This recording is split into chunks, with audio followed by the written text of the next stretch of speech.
Yo, so today I'm going to be showing you guys how I break down midis and then learn from them so I can make melodies that sound a little bit different than what I would usually do.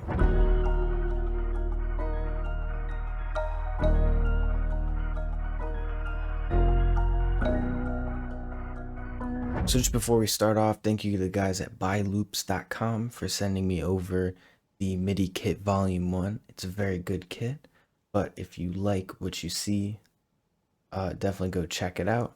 And I just thought it would be easier to break down something that wasn't my melody, because then I'd be able to like just straight up explain what I did.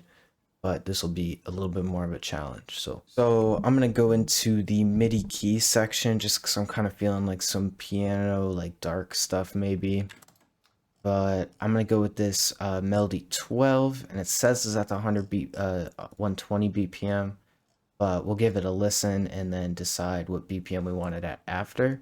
So here's what the melody sounds like before we're gonna like mess with it and make our own.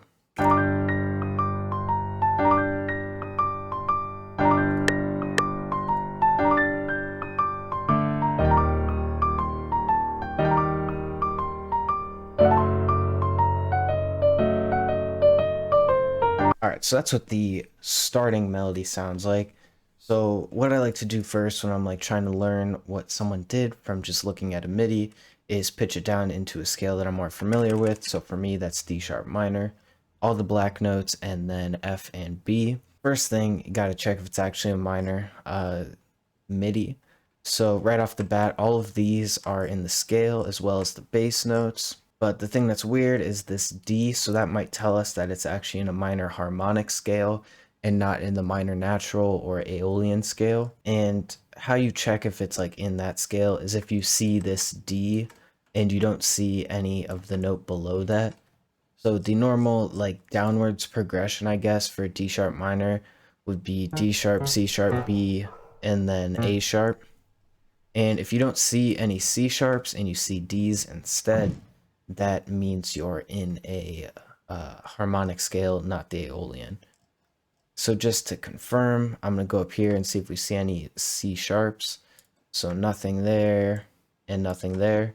So I'm just going to assume that we're in a minor harmonic scale. And then going into the chords a little further, bass notes duplicated down twice, and then using the fifth for these, and then the third for these.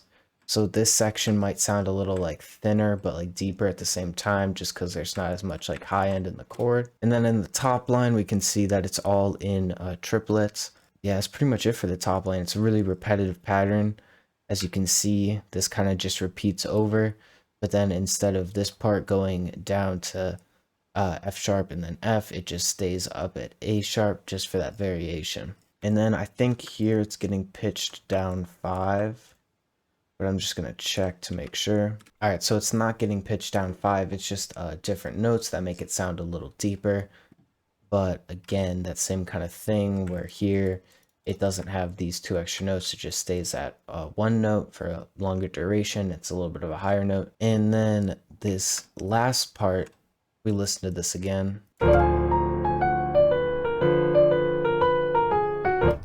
It sounds really dark and funky, and part of that is because it is using this D, which does make it sound a little darker. And then also it's using a lot of chromatic notes, pretty sure they're called, which are notes right next to each other in the scale, which give off a dark emotional feel. You can see that here and here, and then along with that D up here, which also sounds a little bit dark and wacky. So yeah, that's kind of my process of like going into a MIDI and trying to figure out like how it's made or what different things they did to make it. And then now we're gonna make a melody with something similar to this MIDI, but something that I made using some of the tricks from this MIDI, I guess I would say. I don't really know. And we're going to start off by making some 5th chords, just like in the other melody.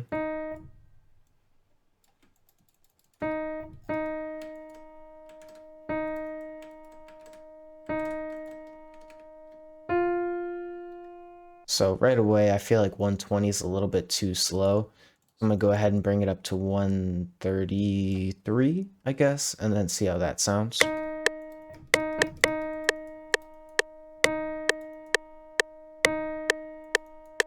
Yeah, so I like this progression a little better than what they did in the other melody, which was just making another chord here, pitching it down 5, so it was on A sharp and then F, but we're going to use F as the root note for this chord. And then go ahead, bring this down, and then put it at B, basically like the most basic Lil Baby type progression, but it works and it sounds really good, so we're going to use it.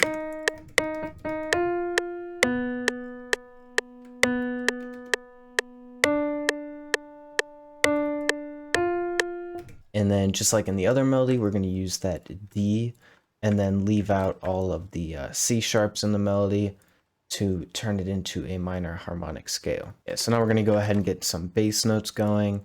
And I want to make them like longer than this, so there's a little bit of like a different rhythm with the bass notes.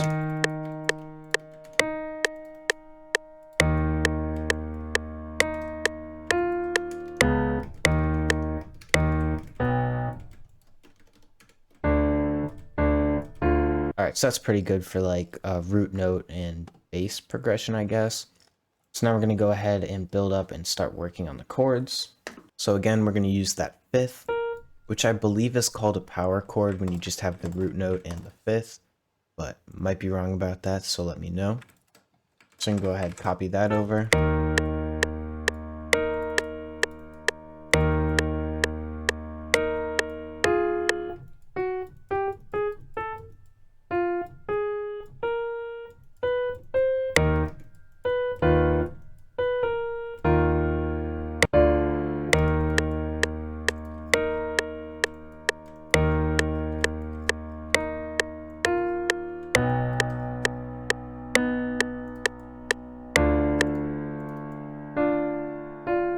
Alright, so that's what we're going to do for the basic chord progression. Very similar to the other one, of course, because that's what we're kind of basing it off of.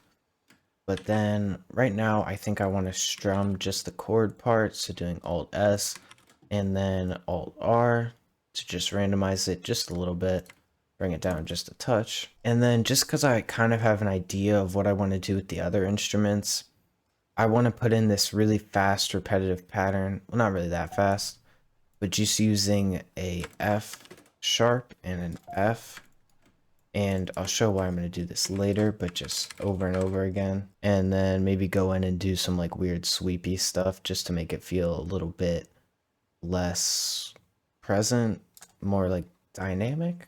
I don't really know. And then we're going to go up here to this little magnet and then go ahead and switch to, so I know I do want to do the thing that they did, which was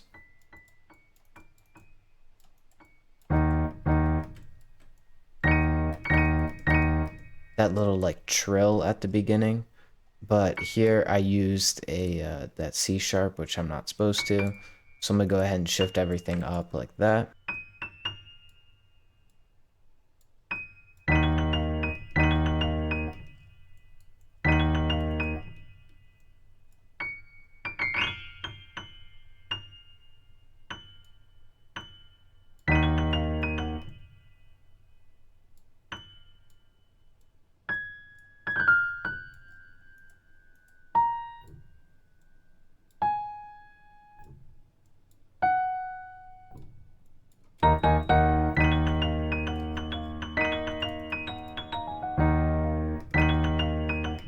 And this is a little bit too high pitched just for me, so I'm gonna put that down. And then go ahead and copy this over, and I'm gonna go ahead and switch it to the cinematic piano, which has just more reverb.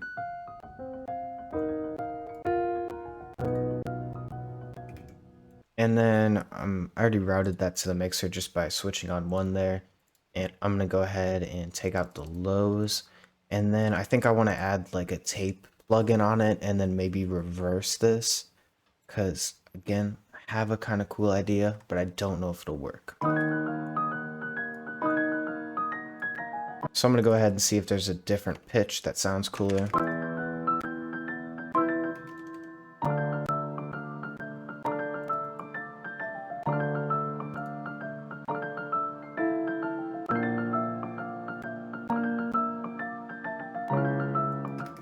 Yeah, so going down one just sounds a little bit darker. So I'm gonna go with that. And then, like I said earlier, this plugin called Tape Cassette 2. It's free. I'm basically just free budget RC20. Does the same thing, just not as good. And I'm going to go ahead and turn up the wow and the flutter.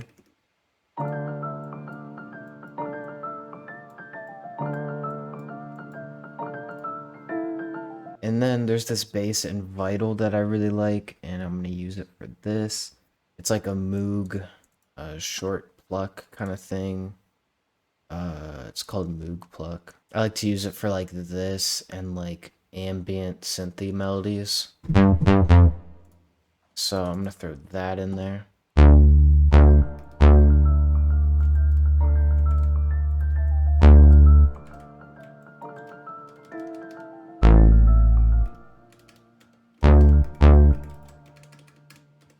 And then make sure to get that F, or that's an E now. Something that I've been doing a lot because I've been liking making these type of melodies and making them a lot recently.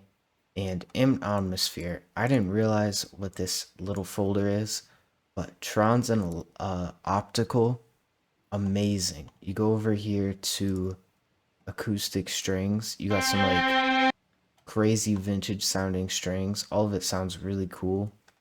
But there's one that I really want in particular, and I think it's in this section.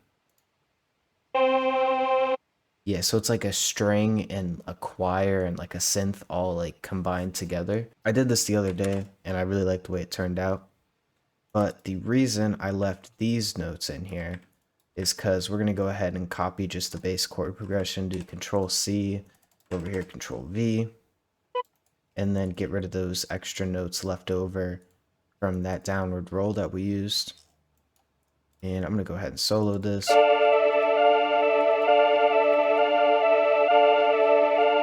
So as you can see, it sounds like really like old vintage kind of thing. But we're going to go ahead and chop all the chords up. And I'm holding shift to get straight cuts with the slicer. Now that we have all of this chopped up, we're going to go select everything but like the last one and bring it back halfway so it's sitting there. And I just like to leave that last one long. It makes it a little bit more interesting because it is a really repetitive pattern.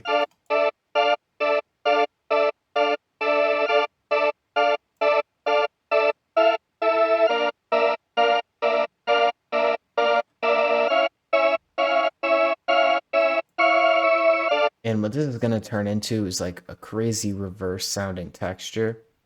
So I'm going to go ahead and route this to just like a random number on the mixer that's kind of far away from what I'll be actually mixing on. And then go ahead and start putting some effects on it. So I'm going to go with this old telephone preset that I really like to use, but I like to bring this down. And then throw that same tape cassette plugin on it. And you can use iZotope Vinyl 2 or RC20. All kind of do the same thing, just RC20 kind of does it better than everything else, but I don't have it. But I'm kind of just going to turn the wow and the flutter knobs up so you get that like detune.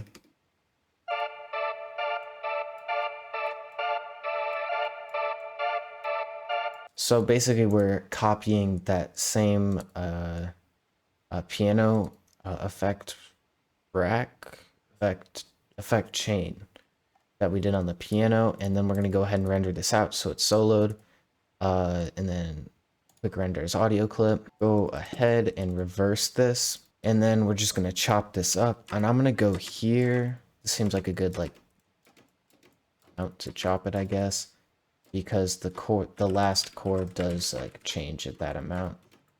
And right there, to do multiple undos, I did Control Alt Z instead of just Control Z. And then right here, we can reverse the order. All right, so I like the way these chops turned out. And if we listen to it, you can hear the little click popping in between the little chops. I'm gonna go here, generic with bleeding, and then we can just go hold Alt and drag everything back just a little bit, and that'll kind of smooth everything out.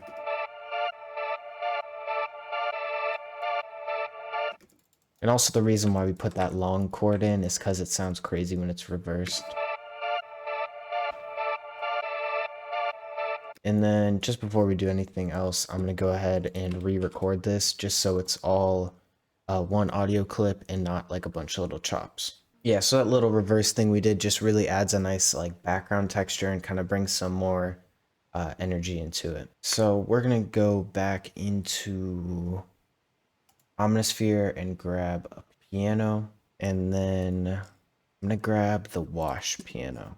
And we're going to do another reverse kind of texture. So I'm going to put it up here just because I'm going to put it on this same 10 mixer track and then render it out after because I want to reverse it. But we're going to go in here, grab the root notes of the chord.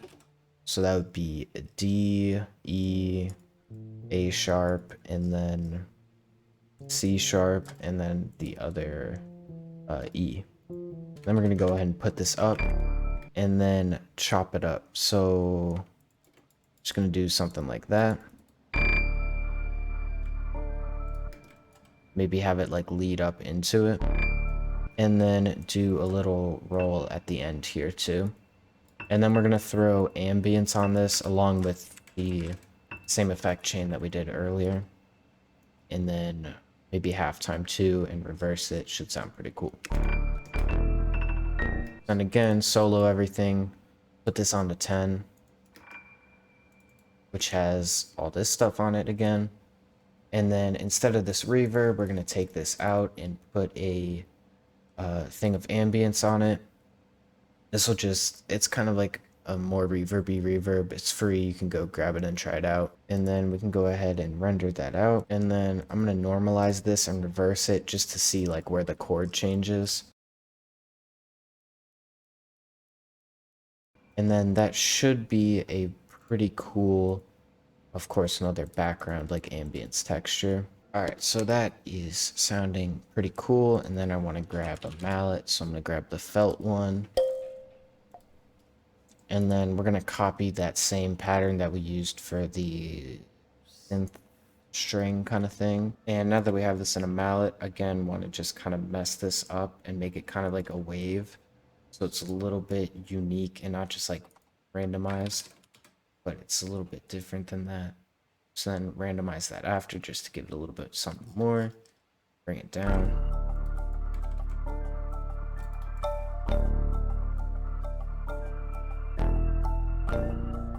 And then probably the last sound, gonna go into expand.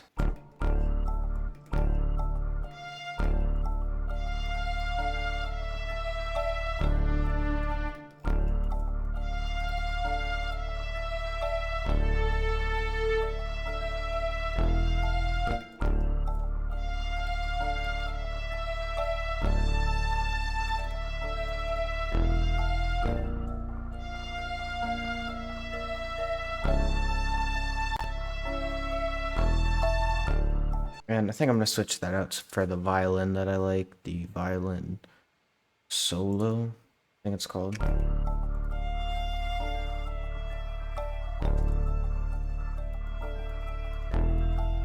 And then I think I want to grab a one shot just real quick for that start where the string is in it.